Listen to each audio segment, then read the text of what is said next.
se retrouve au rayon colorant. J'ai souvent fait des vidéos à ce rayon-là parce qu'il y a beaucoup de choses à dire et les choses peuvent changer assez vite.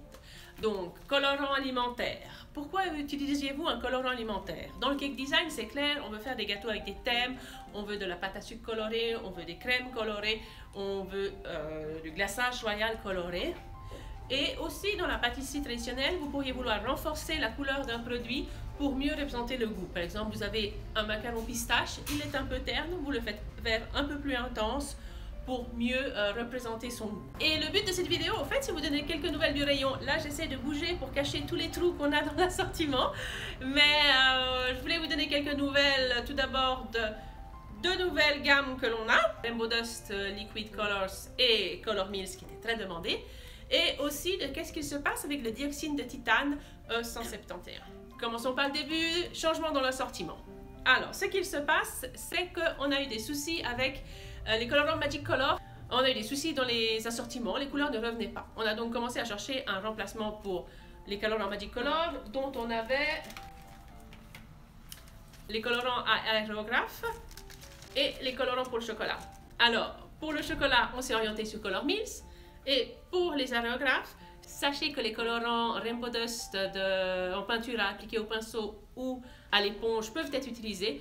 Mais pour les couleurs mates, on a décidé d'aussi basculer chez Rainbow Dust et je vais vous montrer ça plus en détail. Donc, ces colorants Rainbow Dust, alors je vais déjà vous montrer. Ça, c'est la peinture Rainbow Dust. Nous, on le conseille surtout pour la peinture en surface, mais clairement, sur le site, il est marqué qu'il peut être utilisé tel quel, sans dilution, dans votre aérographe. Chez ce même fabricant, on avait donc aussi les mattes, qui chez eux sont dans la collection Liquid Colors. C'est des petits sachets comme ça, des petites suspensions comme ça en rayon, et une petite bouteille doseuse qui permet vraiment de régler à la goutte. Voilà. Ça, c'est pour ce qui est aérographe, donc on change de marque, mais on vous donne toujours le même choix, des colorants brillants et des colorants mat.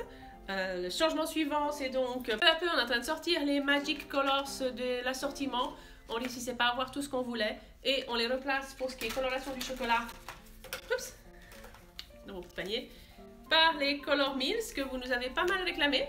Donc au début, j'étais un peu sceptique parce qu'ils viennent d'Australie, mais là, j'ai trouvé un importateur basé en Angleterre, histoire de raccourcir un peu le chemin. Faites attention en les achetant, certains contiennent encore du dioxyde de titane E171 et à cause de la fabrication en Australie, j'ai peur que ça ne change pas. Donc là, il y a pas mal de couleurs et puis on va enlever toutes les couleurs pâles, le gris, le rose bébé, le turquoise, le bleu pâle qui ont du colorant blanc et que ça ne va pas aller sur le long terme. En attendant, vous pouvez faire vos essais.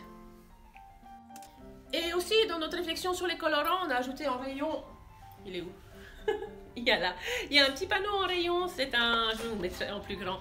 C'est un joli explicatif qui permet de voir avec plusieurs produits. Par exemple, je vais colorer de la pâte à gâteau. Qu'est-ce que vous me conseillez? Alors nous, on vous conseille les fun cakes ou les projets à la base de glycérine.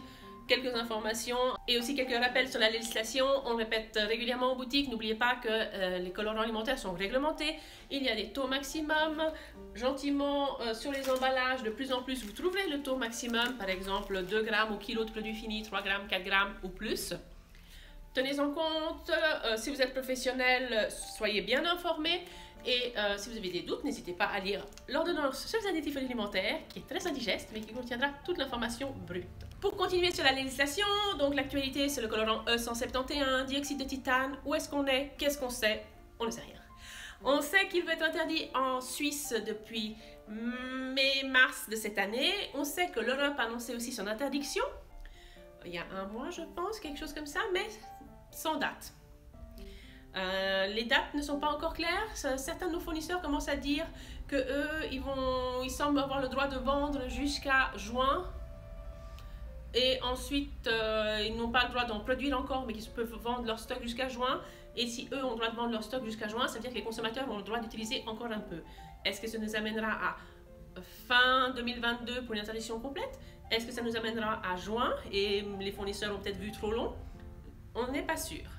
Toujours est-il que nous, du moment où c'est interdit à la vente, on va arrêter de vendre. Du moment où c'est interdit à la vente aussi, nos fournisseurs européens, ils vont se bouger un peu pour remplacer les produits où c'est encore nécessaire, en sachant qu'on a déjà pas mal de remplacements. Je vais vous en montrer quelques-uns très intéressants. La première remarque générale, c'est qu'au niveau pâte à sucre, tout le monde a enlevé le dioxyde de titane de blanc. Donc aucun blanc en pâte à sucre on a actuellement. Idem pour l'enrobage, où il y en avait avant, et mais il n'y en a plus maintenant. Et je pense que c'est tout. Il me semble que dans le pastillage, peut-être il y en a encore, mais de nouveau, plus la loi se rapproche, plus le changement sera fait, quitte à ce qu'un certain produit, je pense justement au gum paste, pourrait passer de consommable à contact alimentaire. Dans le sens, c'est des produits qui peuvent être travaillés et mis sur des gâteaux en contact direct, mais qui ne doivent pas être consommés. Il faudra juste se renseigner, on vous tiendra au courant, notre boutique sera toujours à jour. Il nous manque simplement l'information pour l'instant. Alors, qu'est-ce qu'on a trouvé pour l'instant? Alors, le best-seller, c'est le dioxyde de titane 971 en petits pots comme ça que vous adorez. Pour l'instant, on l'a trouvé justement en France où c'est déjà interdit depuis l'année passée. Ça, c'est le E171, c'est bientôt interdit. Est-ce que je vais réussir à faire net? Voilà, il est là. Et là, c'est son remplaçant, le E170, qui est autorisé. Souci de prix pour l'instant, 4,50 francs. Les 40 grammes, 5,90 francs les 100 grammes. Les 5 grammes, je trouve que le prix est très cher.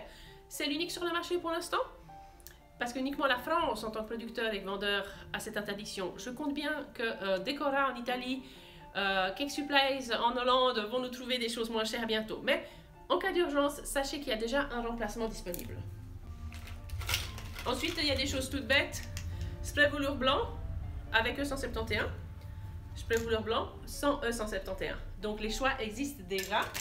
Et ensuite, une petite astuce, le spray doré contient du E171, mais le spray bronze n'en contient pas. De la même manière, est-ce que je les ai? Ah, j'ai pas la peinture dorée, mais la peinture dorée claire de chez Rainbow Dust contient du E171. Le doré foncé n'en contient pas. Donc c'est à vous un peu de regarder, tant qu'on est dans la période de transition, selon votre sensibilité, qu'est-ce qui contient du E171 ou pas. Ensuite, dans une deuxième étape, ne faites pas de réserve, parce que quand ce sera interdit à la consommation, vous ne pourrez plus l'utiliser.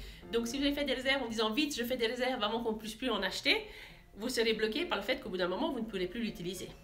Et le plus vite vous testez les remplacements, le plus vite vous serez à l'aise dans le futur monde sans E171. Donc de notre côté, ce qu'on va faire, nous aussi, on va éviter d'avoir des stocks. Parce qu'il y a un jour où juste ce sera la perte sèche pour nous. Donc nous, on va être en flux tendu sur nos stocks.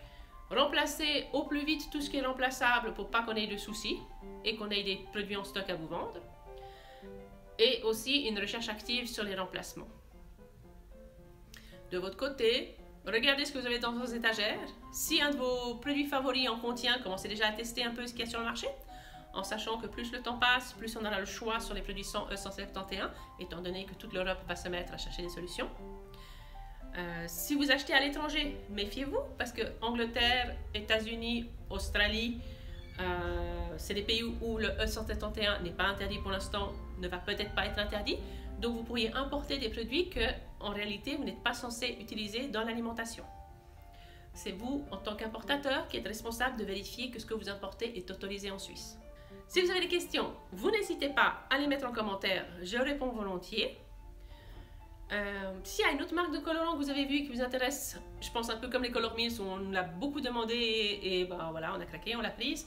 Mais s'il y a d'autres colorants qui vous intéressent, écrivez-nous des messages. De nouveau, des fois, quand ça vient d'Angleterre, quand ça vient hors Europe, on est un peu pas très motivé parce que en tant qu'importateur, on doit vérifier que ce soit consommable en Suisse. J'espère que cette petite vidéo vous aura plu. On se retrouve bientôt en boutique ou en ligne. En attendant, à vos couleurs!